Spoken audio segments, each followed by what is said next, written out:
Hi, welcome to the Cincy Junior Sabbath School Show. Thank you for tuning in for quarter two. We really appreciate the comments of constructive criticism and support. We will continue to tailor our show as we are still not together. Big thanks to our live recorder Aquasi for sacrificing his time to help us make this show run smoothly. Now roll the intro.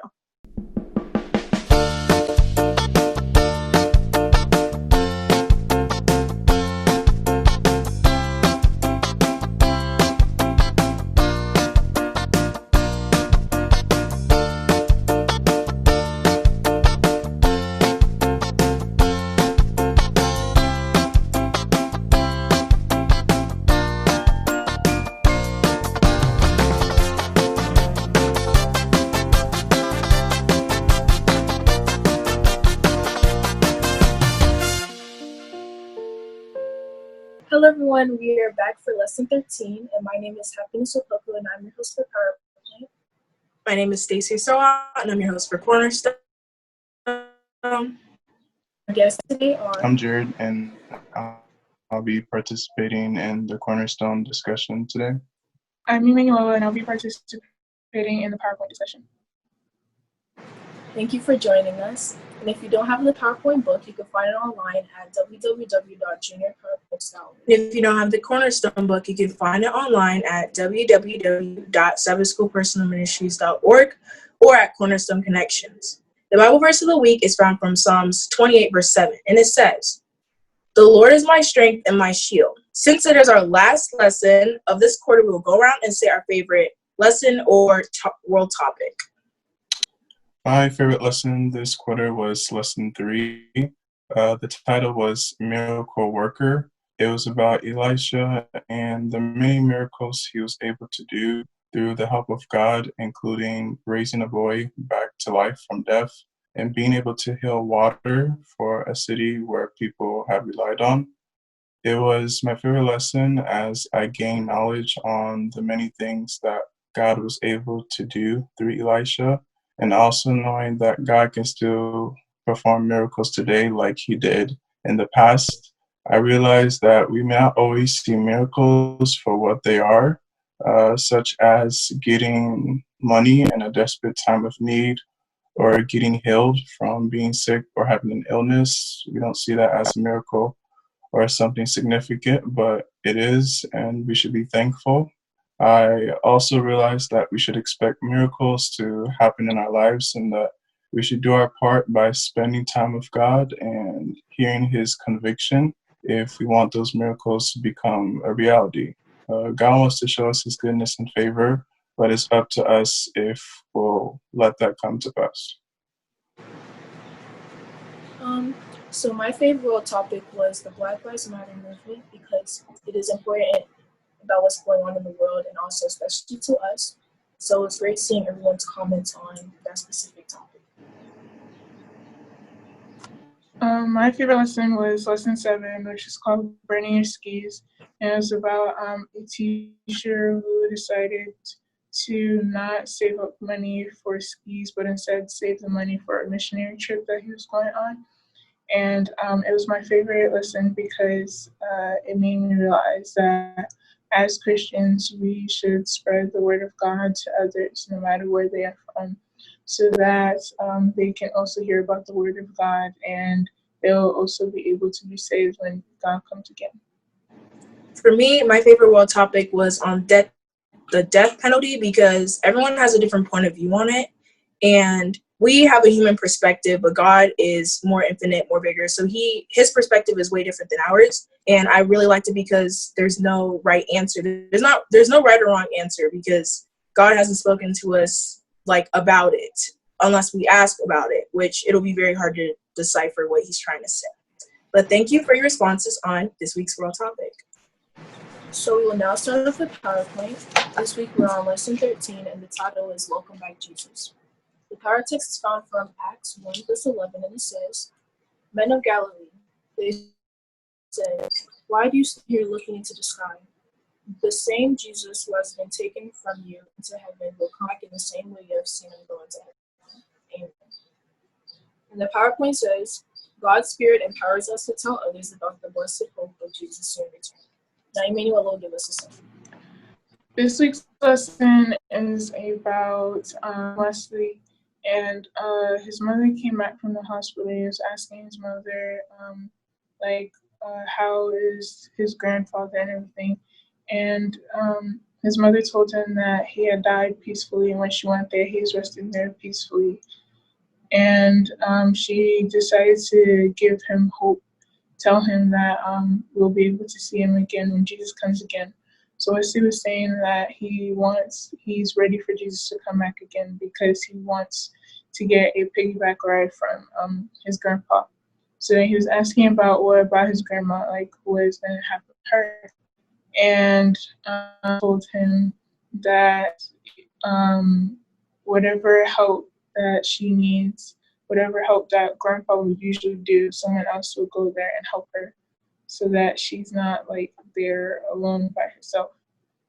So a week later, when it got to the memorial service, and then they were talking about grandpa's life, and we're also giving those people hope that were there. They're giving them hope.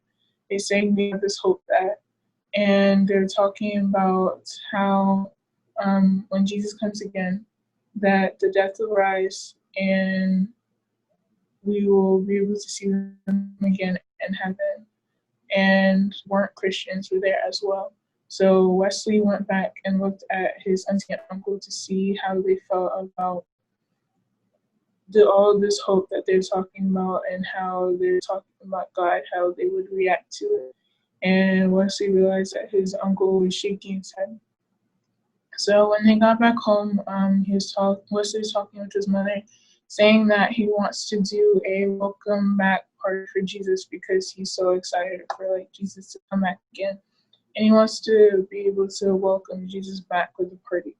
So as they were planning the party, and Wesley was talking with his mother, saying that does his mother think that his uncle will be able to change? And his mother told him that they're praying for him, and that the fact that he was able to even listen to the fact that they're talking about hope at the memorial and talking about God, he was shaking his head with it, meaning he's accepted of it, so he'll be able to change. Wesley said that he'll be happy to see that his whole family is there with him in heaven, and that's where the story ends. Thank you, Manuel, for your summary. Now on to the questions. Have you ever had a family member pass away? If so, how did you feel? I have had a family member pass away. It was when I was in Ghana in 2016. And while I was there, my uncle passed away. And because it was my mother's brother, even though I had just met him, it still hurt me to think that he was no longer on this earth. But because he was suffering, and now that he doesn't have to go through that suffering anymore, it brought me at ease a little bit. But, yeah. How do you think Wesley was feeling when he had heard that his grandfather had died? I think Wesley was upset that his grandfather had died because he was going to miss his grandfather, all the piggyback rides that his grandfather would give him. He's going to miss that. Also, he's concerned for his grandmother because now she's all alone. They had been married for 50 years, and now she's all alone, and she has to live by herself. What do you think about Jesus' second coming? I am excited for Jesus' second coming because the things that are going on in this earth right now is disheartening. And the fact that people are dying, getting sicknesses, so to know that when we go to heaven, we won't have to go through these sicknesses and there will be no more dying, just brings me excitement. What's hope shown in the story? Hope was showed in this story by when they were at the memorial service, and they're saying that if even though that their grandfather has passed away, soon when Jesus comes again, they'll be able to see him in heaven, and their whole family will be all together in heaven.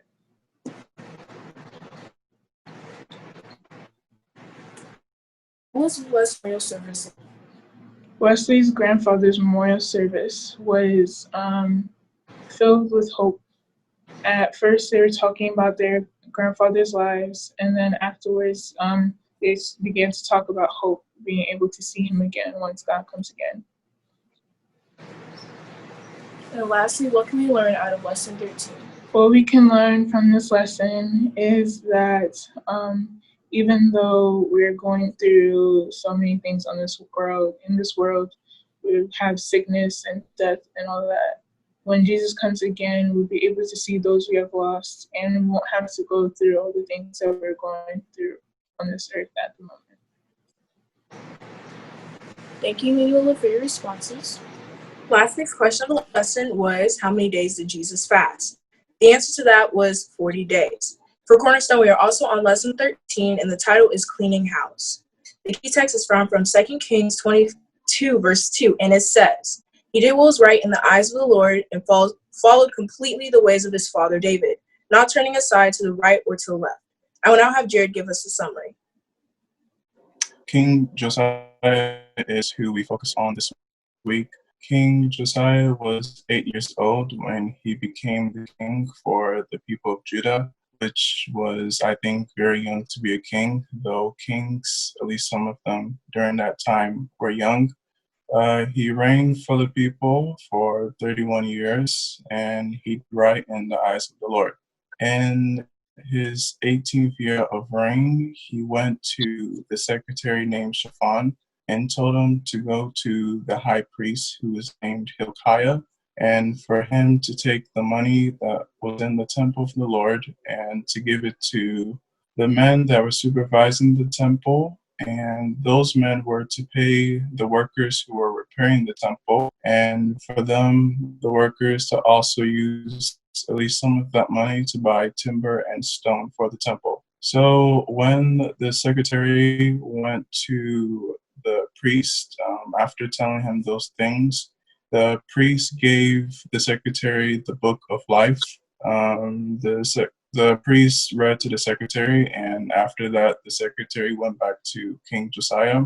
So when the secretary went back to King Josiah, he had told King Josiah that the money was in good hands and that it was entrusted to the people. And he also had said that he got the book of life. So when he read the book of life to King Josiah tore his robe and he told his officials, including the priest and the secretary, to go and tell all the people of Judah what was in the book, as God's anger was upon his people, including Josiah's people, and because of the kings that were before him who did evil in the eyes of God. Ending this week's lesson. Thank you for this summary. Now on to the questions. How old was Josiah when he became king, and how long did he reign? King Josiah was 8 years old, which I said earlier I think was too young, even though some kings were that age, and he reigned for his people for 31 years. Did he follow the steps of his father, and how? No, he did not. King Josiah's father was Amon, who we discussed about last week. And King Amon did not do well. He did not do good in the eyes of the Lord. And as a result, he was killed by his own officials. However, King Josiah was able to completely turn back to God and not go into evil ways, not turning to the right or to the left. What did King Josiah tell the secretary to do? He told the secretary to go to the priest, who was named Hilkiah, and for him to tell various people of what to do with the money that was in the temple that would help repair and rebuild the temple. What was the significance of the book of law? The significance was that in the book of law, it contained all the laws and the regulations that King Josiah and his people were to obey by God. What truths emerged about the past? The truths that emerged was that from the book of law, King Josiah he got from it that God's anger was upon him and his people because of what the kings before him had done in their reigns. And I think this prompted King Josiah to look at what they did and learn that he shouldn't do those things and not repeat the same mistakes that they did. And lastly, what can we take from this story? What we can take from the story is that our past generations can affect us, and the actions and choices that we do can affect the generations, our kids and grandkids ahead of us. Thank you for your response. I will now have Happy close it off for us. Let us close our eyes. Thank you, God, for everything, Lord. Thank you for continuing to watch over us. Also, thank you for giving us the strength to be able to finish through all these lessons to make it to the end of the quarter. Please continue to give us the strength to be able to keep the show going. And also, I bless the viewers. Please help them find anything that we've showed in this whole quarter and let them use in their daily lives. In Jesus' name I pray, amen. So thank you all, especially the viewers from the beginning who have watched us and supported us. It's been a long ride since we've been at home. Please like, comment, subscribe, and I'll see you in the next quarter. God bless you all.